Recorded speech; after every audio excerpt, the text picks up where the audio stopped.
Hi friends, this is Amanda. I'm an independent Stampin' Up! Demonstrator in Michigan. Welcome to my channel. Thanks for stopping by. I really appreciate your time. We're going to be playing with the words of cheer, this particular element right here, and we're going to bring in some other words. We're also going to be playing with this Painted Christmas, these two pieces of DSP, and I'm going to be playing with watercolor paper. I apologize. I know I've been doing watercolor a lot lately, but I have an idea that you might not have to do watercolor, but I think this is such a pretty card that you might enjoy it. Remember, this is a photopolymer set, so when you stamp it, you need something underneath it. I'm going to choose to use my Stamparatus because I'm going to do something a little bit silly, crazy, a little bit out of, just crazy. That's all I can say. First, I'm going to stamp this up with some Tuxedo Memento Black ink, and I don't like to stamp stamps in the corner of my Stamparatus. That's why I always do it on the edge. I am going to first use my anti-static powder bag because I am going to be embossing this in clear embossing powder. There we go. I ink this up lots of times, and I realize, oh, maybe my Tuxedo Memento Black ink, maybe it's dry. So I probably need to re-ink that. So I brought in my amalgam ink. Then I cleaned everything off with the baby wipe and stamped this up twice with Versamark, dunked it in my clear embossing, removed anything that I could see, and then heat set it with my heat gun. Easy peasy. This happens every day. An easy watercolor if you choose to do it because there's mostly red and a tiny bit of green in this. But I thought maybe I'd do something a little bit like no-line coloring or no-line painting. That's like a cheat because I am terrible at no-line coloring.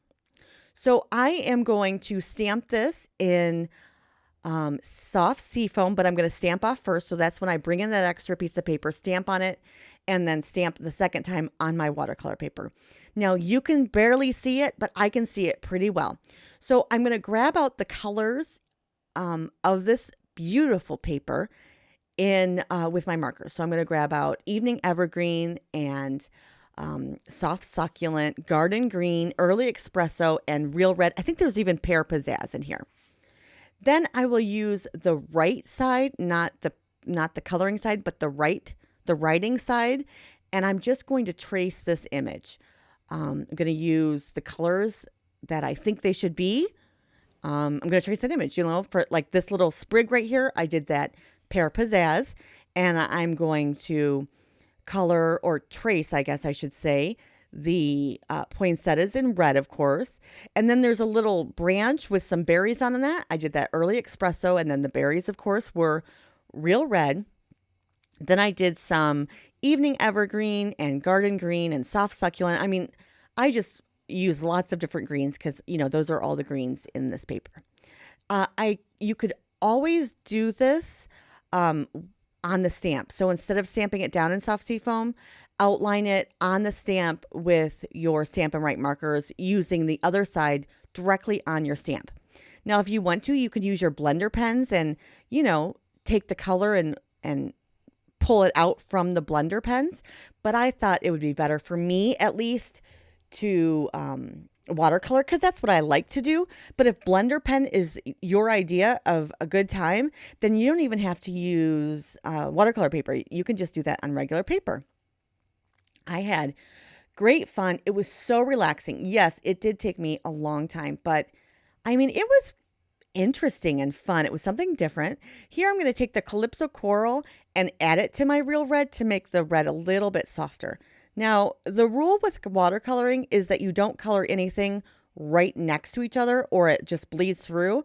So I got away with that by just outlining my flowers afterwards. So after everything was colored up, I outlined lots of things. And then I thought it looked really good. I mean, it looked like no-line coloring, but it was certainly not as hard as no-line coloring. Then I did up my one that I stamped in black and heat set it just to see what I thought about that. It's a lot of black. And if you like this image, then use this. This is easy peasy. All you have to do is to do a little Real Red. again, I added a little calypso coral to it because it just made it a really pretty variant. And then I had a little, no, a little tiny green in the few leaves, but the sprigs I left black, and everything else I left pretty black. So a tiny bit of green, lots of black, and then the real red with the calypso coral. I chose to use the one that looks like no line coloring because I was really pretty proud of myself. And I know that's silly, but it looks almost like no line coloring. And so I really like that look. It was definitely a cheat, but heck, whatever you could do, right? So I decided to make my card base evening evergreen. I really like this color. It's gorgeous. At first, I'm going to make this just into a 5x7 card base. So, of course, I cut 1.5 inches off of one side, 1 inch off the long side, and then cut it and then score it in half. But I thought, what if instead I cut it 1.5 inches off? So that's 7 by 8.5. What if I do that? And then I have, like a little bit different card. And I'll just use my Teflon folder here to make it a little bit more creased. I thought, that'll give me something to do on the side. I love this particular DSP, but I think there's an up and a down. Now, I could be mistaken. Everyone sees things differently, but I chose to turn it so that this was an up and down. I do give you the measurements, but I believe on the screen, this is 3 3/8 by 6 7/8.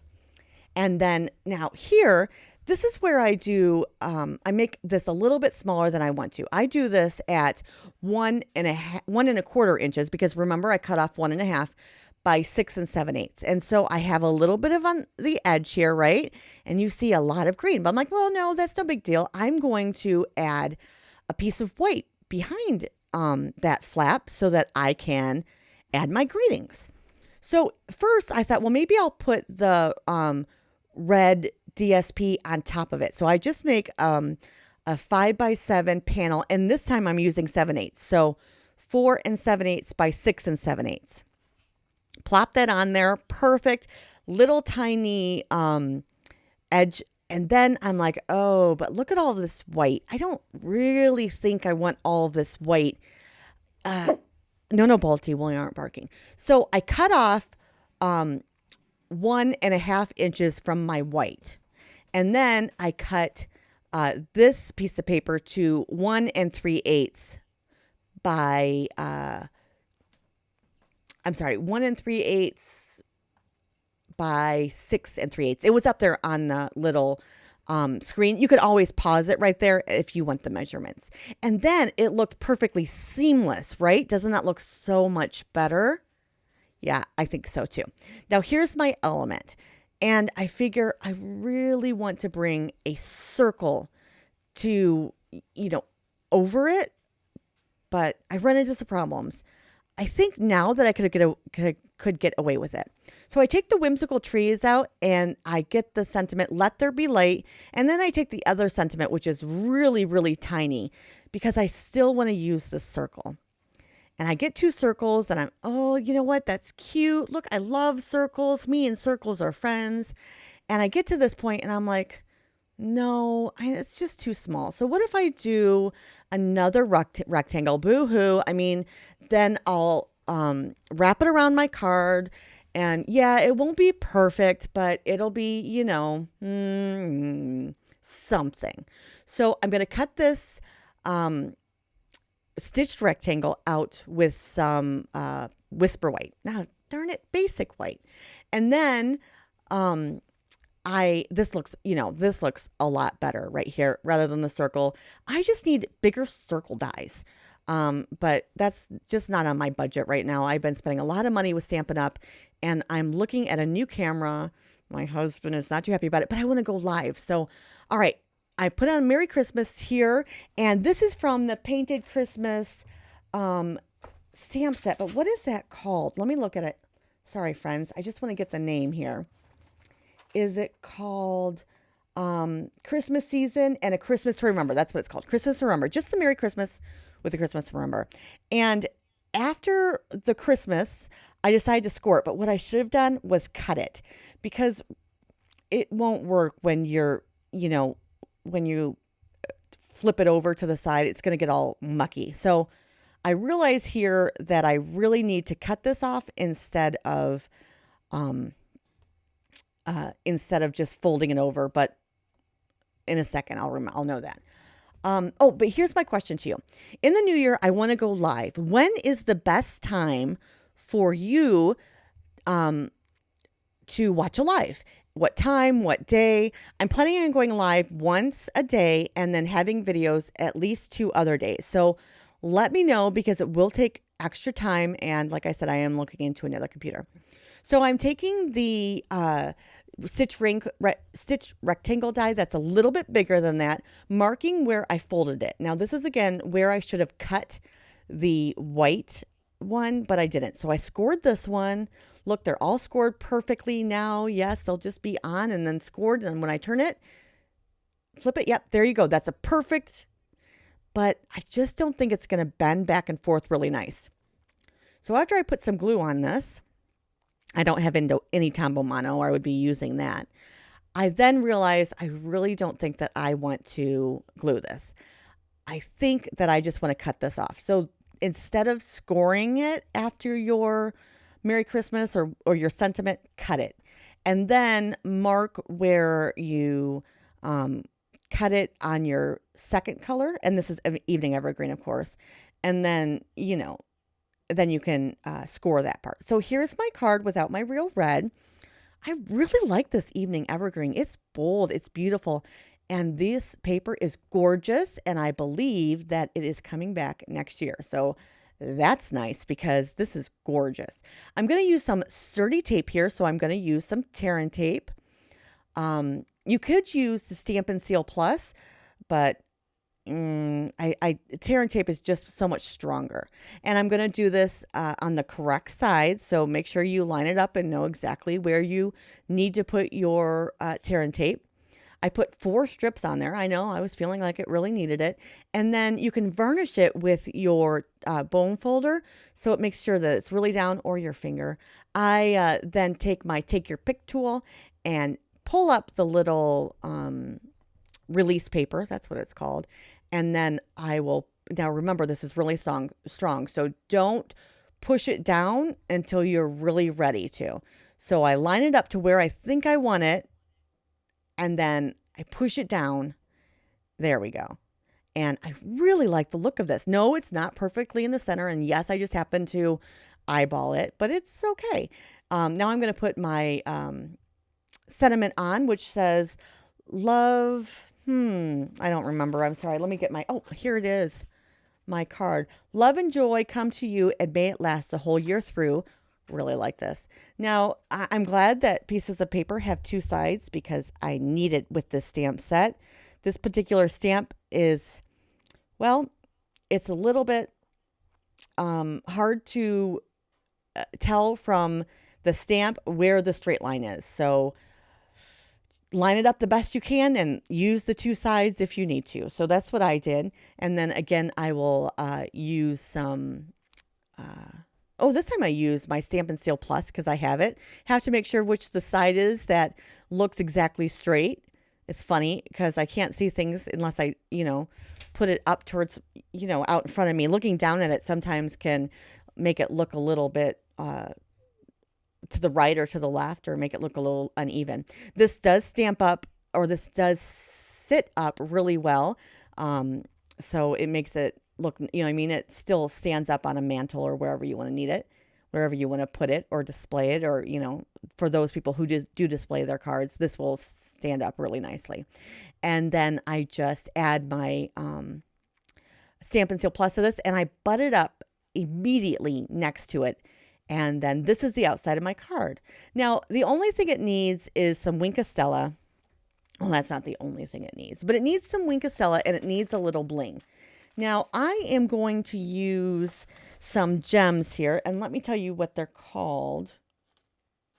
They are called matte decorative dots. These are leaving us. Unfortunately, they will be retired. Well, once I realize that I need some more bling on this. I did not find that my my watercolor didn't come up too much with my Wink of Stella, so that was good.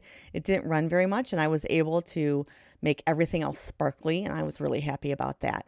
And then I was like, okay, we're going to have to add some bling. And that's when I find these matte decorative dots, which are in the almost exact colors of this particular stamp set. Look, here's Evening Evergreen and a Pear Pizzazz, gorgeous, and the Real Red. So I take one of those colors. I'm like, oh, I started here. Where am I going to put them? And then I realized that they were so close that I was going to have to do something on the other edge. So, I add 6 here. And then they're not very sparkly. You know what I mean? And I always add things in little triangles. So there's 2 triangles, one triangle at the top, one triangle at the bottom. And I'm like, well, okay, but they're not very sparkly. So then I decided to add some of my basic rhinestones. Now, here's my question. Can you do 2 different kind of dots or rhinestones on a card? What do you think about that? So I add 2 here, 3 here, and then I add 3 at the bottom. Maybe it's overkill. I don't know. You really can't tell about the blingy stuff unless you put it in the light. So I don't know. Let me know what you think of my card. Give me a thumbs up and hit the subscribe button